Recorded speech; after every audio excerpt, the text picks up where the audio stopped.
Ukraine and Russia have had a long and complicated past. Ukraine was controlled by Russia for many years until Ukraine became independent in 1991.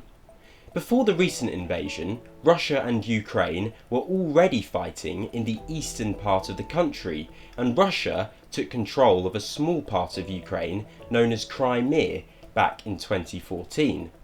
Now, in recent times, a growing number of people in Ukraine want to have a closer friendship with Western countries such as the US and countries in Europe like the UK.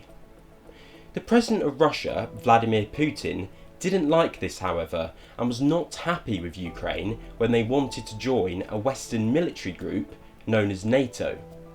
Despite talks from world leaders trying to persuade him not to, President Putin ordered the large invasion on the 24th of February 2022, almost 2 years ago.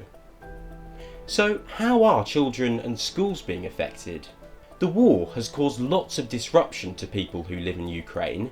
Around 2 million children have now left the country since the start of the invasion. And in recent months, Ukraine has started building its first underground school in the east to keep children nice and safe and away from any fighting. Some school classes have been taking place in underground train stations too. Many children have also been learning online, but power cuts in the country mean this can be difficult. But there are lots of children that are now safe in other countries and have started learning in schools such as here in the UK, which is almost 1,500 miles away from Ukraine.